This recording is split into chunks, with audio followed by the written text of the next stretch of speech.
Hey guys, welcome to another episode of True Crimes and Weird Times. I'm Kim. I'm Ashley.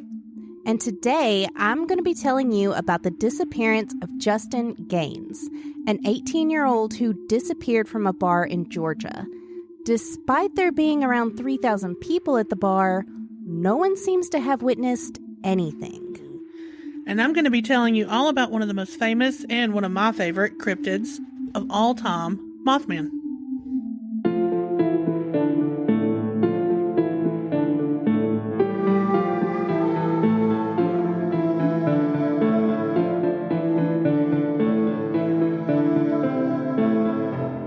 In November of 2007, Justin Gaines was 18 years old. He was a college freshman at the Oconee campus of Gainesville College, which is now the University of North Georgia. Okay. Justin was one of 7 children between his mother, Erica Wilson, and his stepfather, Steve Wilson. Justin had grown up in Snellville, Georgia, but was currently living about an hour away in Athens while attending college. Now, Justin was making good grades in college. He'd become pretty popular with his classmates, but he was also kind of known as a partier too, because Justin had, 2 different fake IDs he would use to buy alcohol. That kind of just comes with the territory of being a college student too, though. Oh, absolutely. No judgment here. I mean, kids are going to drink in college. That's just what they do. On November 2nd, 2007, Justin decided to head to Wild Bill's in Duluth. Now, Wild Bill's was and is a nightclub or a bar, and that day was known as Thirsty Thursday. Nice. Which was pretty popular. I think they probably had cheaper drinks. They had younger people come in because you could get in at 18. You just couldn't drink until you were 21. Oh, okay. Yeah. So Justin decided, hey, I'm going to go out to the bar tonight. I mean, he was going to go on his own. He's going to make some friends, have some fun, and then he'd find a ride home later that night was his plan. So he was at least being responsible. Yeah, I mean, he wasn't going to drive himself home. Right. Now, there is surveillance footage of Justin at Wild Bill's. He's seen on surveillance footage going inside Wild Bill's at 11:38 p.m. Throughout the night, Justin is seen wearing a diamond stud earring and kind of like showing off his cash for people. Ooh, yeah. Which, I get it, 18-year-olds, he wants people to like him and think he's something big. That's how you are as a teenager. But, I mean, you're in the middle of Atlanta flashing your cash around to everybody. Exactly. That's not a great idea. Yeah, maybe don't do that. Now, Wild Bill's was a huge venue, and they could hold close to 5,000 people. Oh, my God. On this particular night, there were about 3,000 people in the nightclub. Ugh, that's a lot of people. I know, it gives me claustrophobia just thinking about it. Exactly. Now, Justin stayed at the club until closing, which was around 1:30 a.m. At this point, Justin is seen on camera making phone calls in the lobby, trying to find a ride home. Mm-hmm. But unfortunately, none of his friends he called or texted were willing or able to come and get him. Oh, okay. Now, from the club, he was only about 30 minutes from his mother's home in Snellville, but he never called his parents. Most likely, he was worried that he was going to call his mom. He's only 18. He's kind of drunk. He's going to get in trouble. Yeah. Around 2 a.m., Justin stopped calling for rides, and he left the nightclub. Like on foot, obviously. We don't really know. Okay. We don't see him on surveillance footage leaving the nightclub. We just know that he left. Oh, okay. But Justin never made it back home that night. Mm. Justin wasn't the type of kid to call home every day. I mean, he's fresh off in college. He's learning to be independent. Right. So when his mom didn't hear from him on Friday, she wasn't too worried. But Saturday comes and goes, and she still doesn't hear from him. And then Sunday, still nothing. At this point, Justin's mother was just frantic, and that's when she goes to police to report him missing. Investigators spring into action pretty quickly, And the first thing they do is check his cell phone records to try and track him down with that. Okay, yeah. But the last location it showed was in that same area of Wild Bill's. And no calls or texts went out after 2 a.m. that night. Oh. And that means Justin had already been missing for 3 days before he was reported missing. Yeah.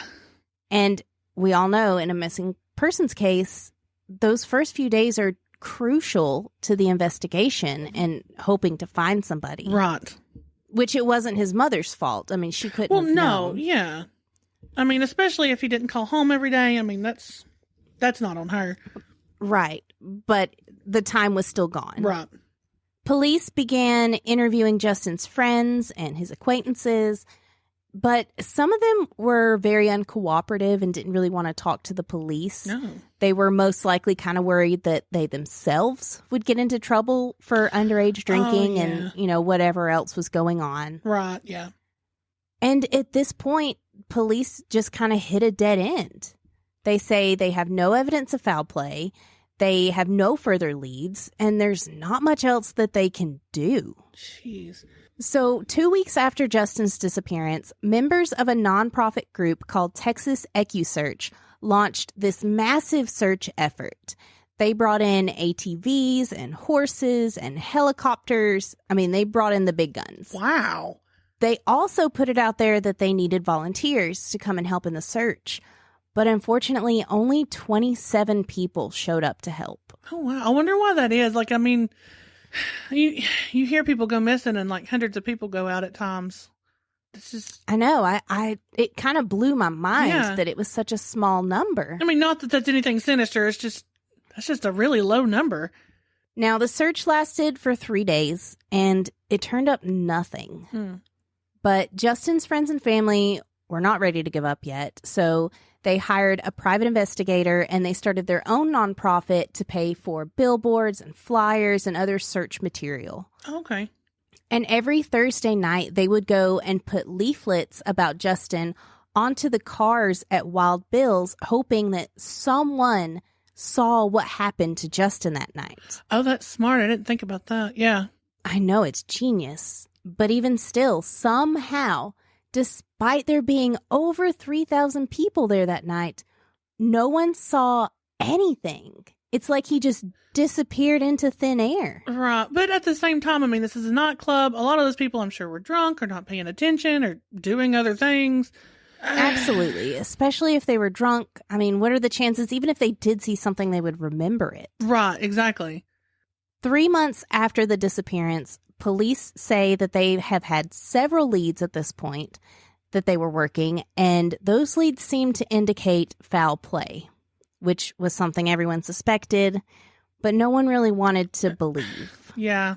Justin's mother made searching for him her full-time job. They converted the garage into an office. Oh, wow. And she spent all her time, putting up flyers and dedicating all her spare time to search for her son.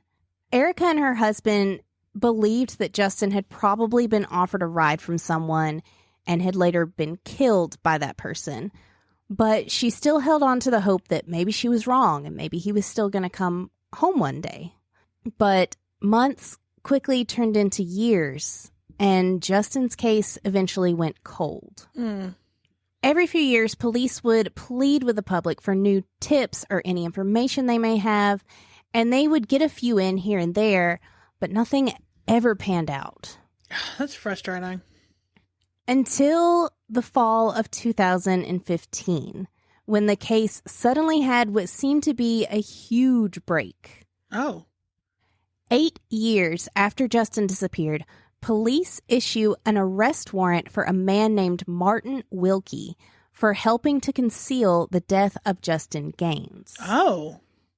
Police had gotten a tip from a woman named Thelma Beaulieu. She was 51 years old, and she'd been in trouble with the law before, as had her son, Dylan Glass. Dylan was 28 years old, and at this point in time, in 2015, he was already in prison on other charges. Ah. Thelma claimed that her son, Dylan, and Martin Wilkie had assaulted Justin and shot him. Wow. She said that they then dumped his body in Lake Lanier off the marina. Of course, it's Lake Lanier. That's another story for another time. Yeah. But they dumped his body in Lake Lanier off the marina because a friend of theirs had a houseboat there. Ah, okay. However, they were nervous about, the body being found. So they kind of kept an eye on it, and they were checking on the body every day. And a few days after they dumped the body, it floated back to the surface. According to Thelma, the two men then retrieved the body, put it into a black toolbox, and then dumped it again in a remote location on the east side of Walton County, possibly down an old well. God. Police launched massive search efforts, both at the lake and in the area that the body had supposedly been moved to. Mm-hmm. They dug up huge amounts of land. They excavated several old wells in the area, but all the searches turned up nothing. Gosh. When Dylan was investigated, police found a photo of him taken the day after Justin's disappearance, wearing a diamond earring just like the one Justin had been wearing the night he vanished. Oh, my God. When questioned by police, however, Dylan claimed that he did assault Justin, and he did take his earring. It was his, but he didn't kill him. Right. After all the searches came up empty, police had no choice but to drop the charges. Oh, come on. They did, however, arrest Thelma Beaulieu for making false claims in the case after admitting that she hadn't actually seen them dump the body somewhere else. Oh my God, that's frustrating. Yep. It's almost like she was trying to confess, but she felt like maybe she didn't have enough of the story, or right. I don't know. Well, when you first said that, I thought maybe she was telling them that they told me this, like it was a third person account or whatever, but no, she claims to have witnessed it. Ugh. To this day, no new evidence has been found, but every time remains are discovered in Lake Lanier, people immediately wonder if it could be Justin. Well, yeah. And if you know, like Ashley said, if you know anything about Lake Lanier, bodies get found there a lot. Yeah. Way more than they should. Yeah. But we'll talk about Lake Lanier one day. Mm-hmm. However, police at this point in time, or at least in the most recent statements I could find, most recent articles. Okay. Police have a theory of what happened. Now, none of my sources told me exactly what evidence they had that led them to this theory, other than just talking to Dylan and Thelma and Martin. Okay. So I don't know if they have any evidence or anything they haven't told the public about, but this is the timeline that they believe. Okay. Police think that Justin was lured into a car, possibly by a blonde woman wearing a black dress. Now, that seems very specific for a theory to me. Yeah, that's what I was getting ready to say. But I couldn't find anything else about how they came up with this blonde woman as a possible person. It's not out there that I could find. The car drove south on Pleasant Hill Road to a house in Snellville near Justin's mother's house. Now, some of the sources said that Justin believed he was going to go to a house party over there. Huh, okay. Which may or may not be true. I don't really know. I do know, though, that according to the police's theory, when they arrive at this house, it is packed. Like tons of potential witnesses. Wow. But none of them have ever come forward that I can find. Unless they had something to do with it. Mm-hmm. As soon as Justin exits the car, he walks into the garage and he is attacked. Police believe that he was beaten, choked, and then shot to death. The perpetrators then stole his earring and money before driving his body to the houseboat on Lake Lanier. Mm-hmm. They then weighted the body down and threw it into the lake. However, a few days later, the body floated back to the surface, so the perpetrators again loaded the body up and dropped it into a well somewhere along the Appalachie River. Which could be anywhere. Anywhere. Wow. Police believe that Dylan Glass was definitely involved in Justin's disappearance. I mean, he straight up admitted to assaulting him and taking his earring. Exactly. But having caught him in so many lies, they have been unable to definitively tie him to the crime. Oh my God, that's so frustrating. I found one source that said that the owner of the house and the houseboat died in 2017, but it didn't name that person. Oh, okay. The houseboat and whatever car was used to transport Justin are both long gone. Well, yeah. So no new evidence can be taken from that. And the earring that Dylan had that was believed to have been Justin's, the police couldn't find any of Justin's DNA on it. How possible is it to have DNA on an earring? I have no idea. That's what I've never actually thought of. I mean, I know it goes into your ear, but isn't that skin, like, closed up? Well, I mean, you can have touch DNA, but... Yeah, that's true. I don't know. Wouldn't you kind of, like, maybe rub it off, putting it in your own ear? I don't know how DNA investigating works. I probably sound like an idiot. I'm sorry, everyone. Well, I'm the one questioning it. I don't know. But even... I mean, he had it for 8 years before they even knew about it. Right. So, I don't even know if his DNA would even be on it. Stories from the three suspects, Thelma, Martin, and Dylan, have contradicted each other and varied so greatly over the years that it's been impossible for police to get the answers that they're looking for. Oh, my God. Which brings us to now. 14 years after Justin disappeared, there have been no charges. No. While police feel like they know the how, why, where, and who, they just don't have the evidence they need to do anything about it. And they get to just walk free. Mm-hmm. Well, I mean, Dylan's in prison anyway. Yeah. If he's still in prison. Yeah. But still. Now, did they say why they did it? Or was it just a matter of wanting to steal his money, or? They just wanted to steal his money and his diamond earring. Lovely. I'm very curious about this blonde woman that they mentioned. Yeah. Who she would have been or how they found her. But like I said, I didn't find any information about her. So maybe they saw her on one of the surveillance tapes. Maybe it could have just been them talking. Thelma seemed to have had a lot to say about it, so. I mean, maybe. But nobody's ever going to know because nobody can keep their story straight. Exactly. And I mean, Dylan was clearly involved, but what if he really didn't kill him? I mean, if he was actually at this party, what if it was someone else? I mean, there's just no way to know. I don't know. For her to come forward and say that, yes, they did all of this, and then for him about to go... her own son, too. Right. And then for him to go, oh, yeah, okay, so I attacked him, and I stole his earring, but that's it. That sounds like excuses to me. But I hope that one day, somewhere, some new evidence will turn up, and Justin's mother can finally get the closure that she deserves. Yeah.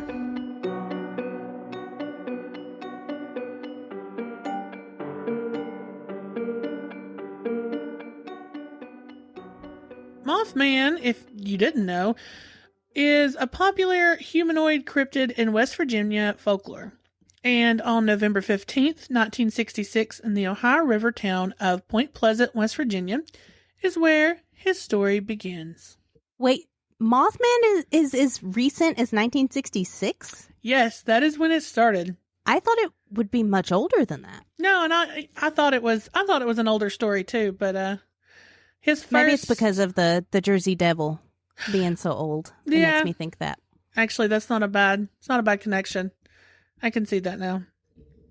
But no, it started in the 60s, and it kind of just progressed from there, and then it was over super quick. And it started with two couples, Roger and Linda Scarberry, and Steve and Mary Millette. And they were out for a drive late one night near an area that was called the TNT area, which was actually just a former World War II munitions plant. But that's a pretty clever name, though. Right. As they were driving, they claimed to have seen a large gray creature whose eyes, quote, glowed red from their car's headlights. And I had to reread that twice because I was thinking, okay, well, maybe it just glowed red because of their brake lights, but it's their headlights. Yeah, my first thought was like light reflecting off the eyes. Right. Now, they described this creature to be a large flying man with 10-foot wings who was about 6 or 7 feet tall, and they said that he walked unsteadily around the corner of the old power plant that they were nearby. Obviously, they quickly drove away to get away from him, but they then... I would too. Right. But they then saw the creature on a hill as they went around a curve, as if it was following them. They claimed that he spread his wings out and flew straight into the air, and then he began to fly back and forth over the back of their car, like going from left to right. That's terrifying. Yeah. I'm not sure what I would do. Go faster. That's what I would do. And that's what they did. They stated that at one point the car was actually going over 100 miles an hour, but the creature was still able to keep up with them, flying over their car back and forth. That sounds impossible. Look, I'm just reporting the news. Okay. They said that they could hear its wings beating against the top of their car as they drove. They went on to do this for a little while, and then finally, as they reached the edge of Point Pleasant and back into town, the creature veered off into a nearby field and just kind of left them alone.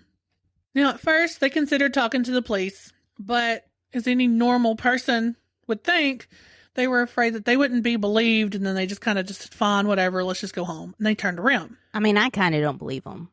Let's see. However, as they were driving, the creature jumped up out of the field again, flew towards them, over the top of their car, and into a field on the other side of the road. Now, it was at this point that they decided that, okay, let's just go to the police. I mean, I guess if you need a sign. It's Mothman. Now, at first, Deputy Millard Halstead didn't believe him. I mean, who would? Kim clearly doesn't. Not me. But when seeing how, genuinely terrified they were, he decided to, okay, fine, and go take a look at the TNT area to see what he could find. He said he didn't actually see the creatures these couples claimed to have seen. But he did mention that he had some strange static disturbances over his radio that he couldn't explain. Probably has nothing to do with that military post that used to be there. It was Mothman. You're right. How dare you? Man, I can just see this police officer being like, gotta go look for a giant flying man in a field. BRB, guys. Gotta go find Batman. Mm-hmm. Now, the next day, police actually issued a statement about this sighting. And, of course, the press just began printing the story. Of course they would. Well, yeah, of course they would. Now, they named this creature Mothman after Batman, who had just began to air on TV. See, I was just wondering how they came up with Moth, because of all the terrifying names I could come up with for, a flying person, Moth is not one of the first ones that comes to mind. That is the thing I swat away and scream at, but is not terrifying. Yeah. Also, the next day, the couples went back to this TNT area, and they claimed to have found tracks that looked like, quote, 2 horseshoes put together. And I don't know if that means 4 toes or 3 toes. 2 horseshoes put together. Yeah, I don't know what that's supposed to. I would assume just side by side. Yeah, probably. Or maybe in a row. I don't know. I will post pictures if I can find them. Let's do that. One of them also claimed to see something flop into a boiler when the door was kicked open. And then they said that they quickly left after that. If you go to themothman.fandom.com, you can actually find the original police report that shows all of this information. And it was actually kind of cool. Yeah, it was kind of cool to read. Now, this would only be the beginning of these sightings, as it usually goes. Over the next few days, others began to report similar sightings.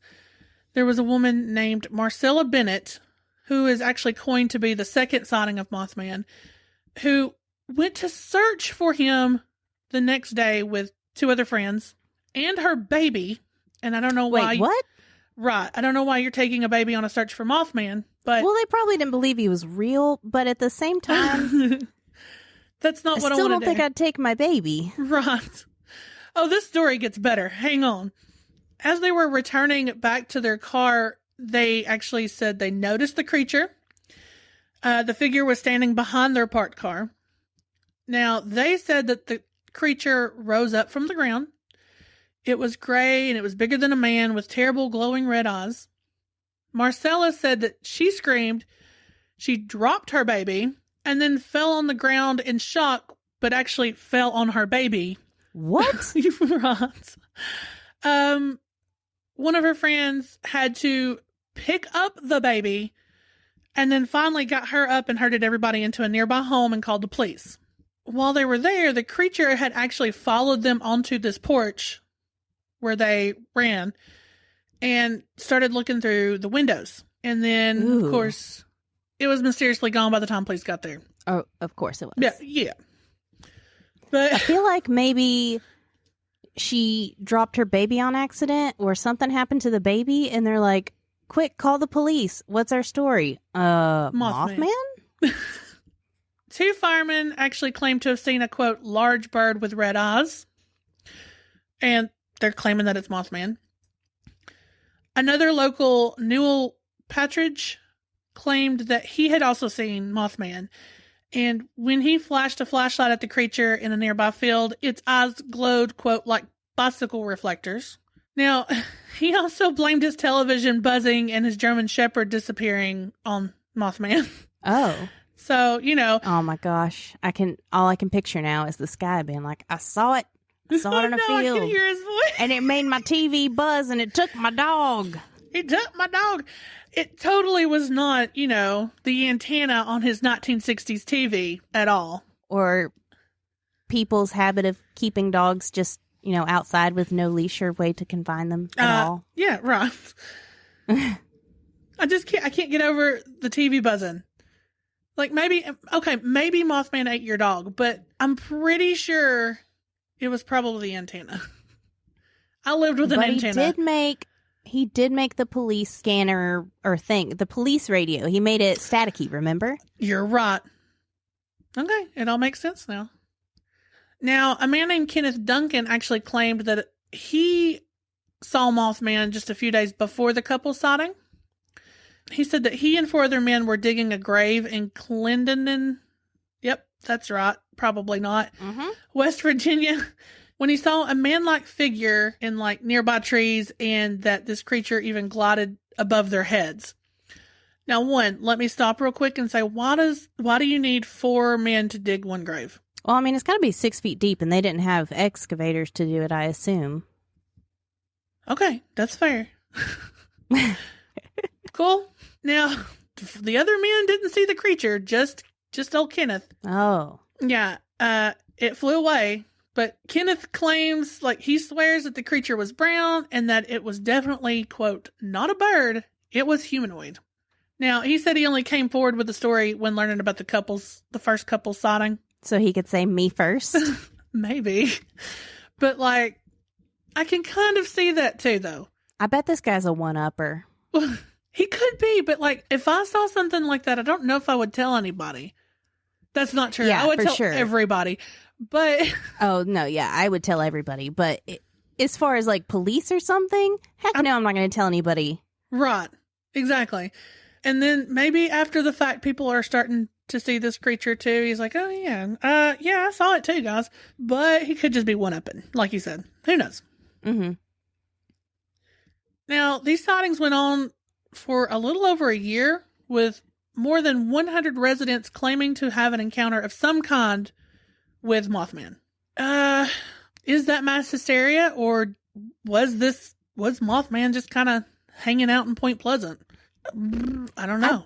I would guess that at least the majority of them were probably mistaken identity. Yeah. Well, and I mean, if this is in the headlines and stuff every day, it's absolutely easy to... anything. If you're reading about UFOs all the time, you look up at the sky and see an airplane, and your first thought's going to be flying saucer, not airplane. Exactly. Over 100 residents claim to have seen Mothman.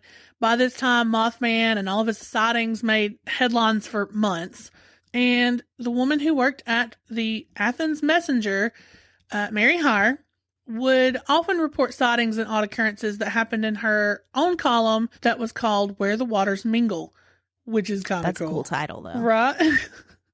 She met John Keel, and if you don't know who John Keel is, I get it, but like he's the guy who made Mothman famous. He wrote the book. I didn't know who he was. Right. Well, and like I said, I listen to a lot of this stuff, and his name pops up a lot. He's into that. I'll leave it at that. Mm-hmm.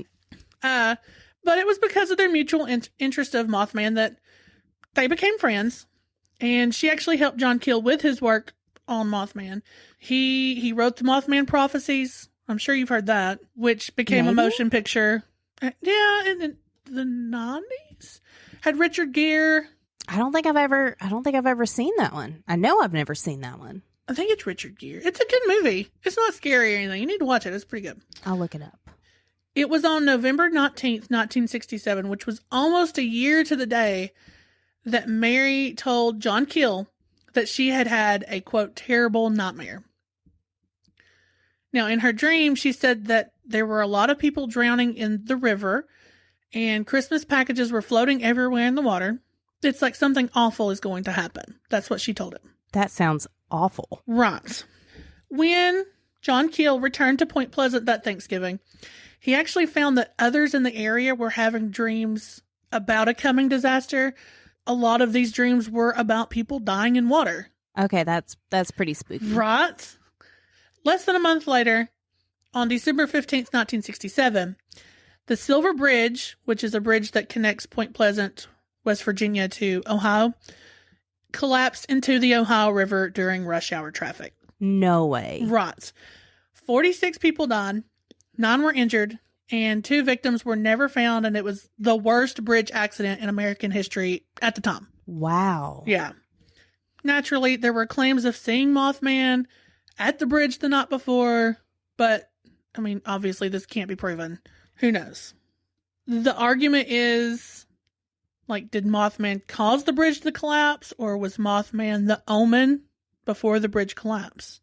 I mean, I feel like with that many people having dreams, he would be more like the, hey guys, bad things are coming, just trying to give you a friendly warning here. Here's your omen, guys. Maybe he needed people to see him and like be afraid of him so that most people would know about him so he could send out the message. He did it in such a funky way, though. I mean, he didn't hurt anybody. He just scared them. He just scared everybody. He was just kind of flying around. Now, he did chase those people, but maybe he was chasing them away from him. Maybe. I don't know. But as far as the dreams, that's the part that's weird. That is really weird. Even if it's totally unrelated to Mothman, it's still really weird. Right. Now, it wasn't long after that Mary Har, the journalist of the newspaper, began having run-ins with strange men in black. So, this is kind of, is Mothman real? Because of these men in black that suddenly showed up? Now, she claims that in January, she was working late at the newspaper, and she had been working on stories about UFOs and Mothman sightings pretty regularly. But one night, a man dressed in a black suit, he was short, he had thick glasses, and it covered his, quote, strange eyes, came into her office.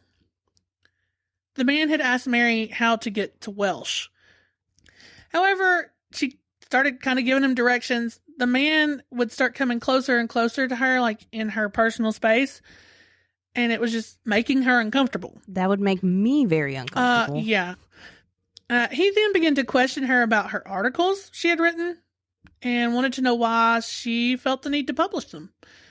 Now, if you're coming in for directions, how do you know about my articles? Yeah.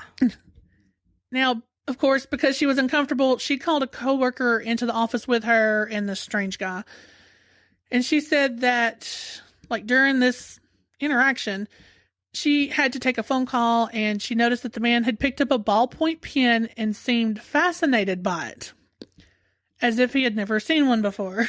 Okay. This man in black laughed, and with the pen still in his hand, he ran out of the office. He left. Super weird. Yeah. Maybe he was just kind of like mentally unstable. On drugs, maybe? I don't know. I don't know. But that's the whole point about Men in Black. Like, encounters, again, that's another story we can do. I can totally do that. Encounters with Men in Black, it's like they don't know how to use utensils to eat with. They don't know words, like easy words. They don't know how to speak. It's like super weird stuff. And like the ballpoint pen, he just looked at it and went, ah, and then left. I don't know. It's so weird. It is very weird. Now, a few weeks later, Mary was outside of her office when she noticed this man that she had recently spoken to. Like, it was the same guy. However, when he realized Mary had been watching him, he ran to a large black car and then sped away. Mary believed that her Men in Black encounters were an intimidation tactic to kind of scare her away from writing her articles, but I don't know if she ever had any kind of validation over that. Or maybe it just makes you sound more credible as a writer if the Men in Black are trying to shut you down for it. Oh, Kim. Now, here's the thing, though. Mary wasn't the only one who had these encounters with Men in Black. Several other people around the area had reportedly started seeing similarly dressed men. These strange guys would show up to houses. They would claim they're like employees of gas or water companies. They asked to read their meters. They would go downstairs into a basement for a long time, and when the homeowner went down there to check on them, they would just be gone. Who knows what they're doing? Mm-hmm. People around typically saw them in groups of 2 or 3. They would speak in odd ways, like they very slowed down or like in a sing-song fashion, which is ew. Ugh. Yeah. Some people said that they like wouldn't blink or that their skin would appear olive or transparent, which is a typical characteristic of Men in Black, olive skin. One witness said that they ate at a local diner, but didn't know how to use the utensils. The waitress had to show the man how to use a knife to eat with. So, they're like super strange. Even Mary's own niece, Connie Carpenter, which I already know what you're going to say. How convenient. I know. She had her own experience with the Men in Black as well. She had originally had her own Mothman encounter in 1966, much like the other encounters at the time. She just kind of saw him flying around, and then, that was it. But it wasn't long after that she also encountered a very scary Man in Black. She was on her way to school, and she was approached by a man in a black vehicle. He waved her over, and Connie thought that maybe he was just asking for directions, and she walked over to him. However, when she got close enough, the man tried to grab her into his car and actually ripped her shirt in the process. And of course, she ran away after that. Oh. And then later that day, she had a note shoved under her door that read, quote, "Be careful, girl, I can get you yet." Well, that's creepy. That's creepy. Was it a Man in Black? I don't know. It could have just been a stalker. I don't know. It could have just been like a serial killer. Right. But apparently nothing else happened to her, so who knows? 13 months after the bridge collapse, the sighting and dreams just ended. Some say, like I said, Mothman was just a warning. They also say that Mothman appears as a warning to other disasters in history. I decided not to add those in here because a lot of those were super stretched. Like 9/11 stretched. But yeah, you could easily do a Google search on that and read them for yourself. It's not hard to find. Some also claim that perhaps Mothman was an extraterrestrial being himself, mainly because of the UFO and the Men in Black encounters that were happening during and after that time. But as quickly as he showed up, he disappeared, and that was the end. I really like the idea of Mothman just being like an omen of things to come. Like that, Right. That would make him kind of cool. But what's the point if you don't know what's going to happen unless the dreams are part of it? I don't know. But nobody was able to interpret the dreams, so it still happened. Nobody was able to stop it. Maybe it is just an omen, period. You don't have to know what happens. Mm-hmm. It's just an omen. Yeah. It's not like, here's how to fix this. It's just like, hey, it's going to happen. Yeah. I can see that. That one's pretty cool. I do like Mothman. I don't think he existed, but I like him. He's super cuddly, and he has red eyes. And it's kind of far out there to say, but if you've had an experience with Mothman, Please let us know. Definitely email us if you saw a Mothman who looks nothing like a moth. Mothmans now look like a moth. Oh, yeah, now they do. You're right. Those are the super cuddly ones. Thanks for listening. Like us on Facebook at True Crimes and Weird Times Podcast. Follow us on Instagram at True Crimes Weird Times. Email us your stories at truecrimesweirdtimes@gmail.com. Can't wait for the next episode?